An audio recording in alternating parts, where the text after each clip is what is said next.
नमस्कार, स्वागत आहे तुमचं सुचित्राज होम किचनमध्ये। आजची रेसिपी आहे आंबाड्याची भाजी।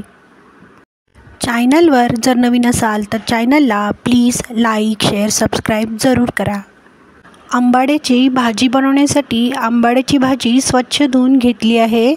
अर्धी वाटी हरभऱ्याची डाळ भिजत घातली आहे, तसेच अर्धी वाटी शेंगदाणेही भिजत घातले आहेत।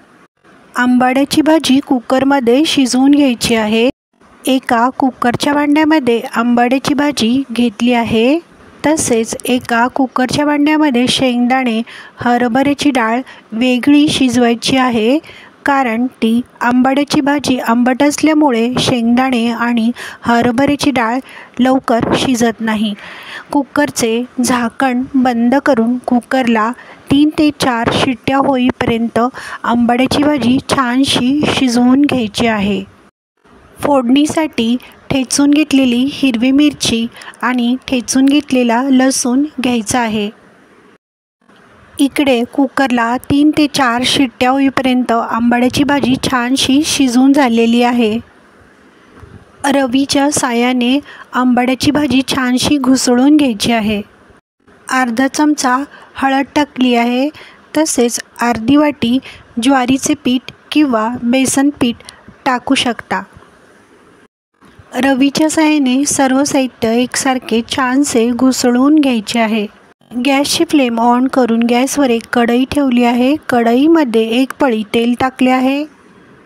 तेल तापल्यावर तेलामध्ये 1 चमचा मोहरी, 1 चमचा जिरं टाकायचं आहे। पाव चमचा हिंग, फोडणीसाठी कढीपत्ता टाकायचा आहे। ठेचून घेतलेल्या हिरव्या मिरच्या, ठेचून घेतलेला लसूण टाकायचा आहे।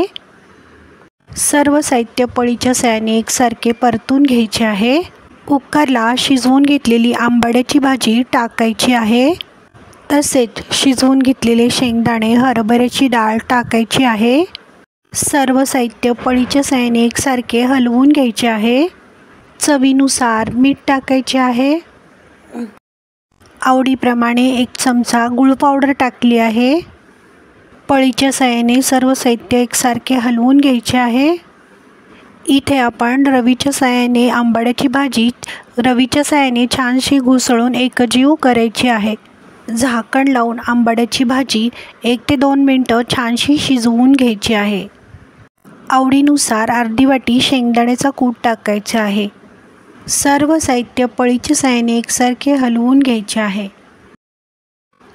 खाण्यासाठी तयार आहे आंबाड्याची भाजी। आंबाड्याची भाजी तुम्ही पोळी किंवा भाकरीबरोबर खाऊ शकता, तसेच भाताबरोबरही खाऊ शकता।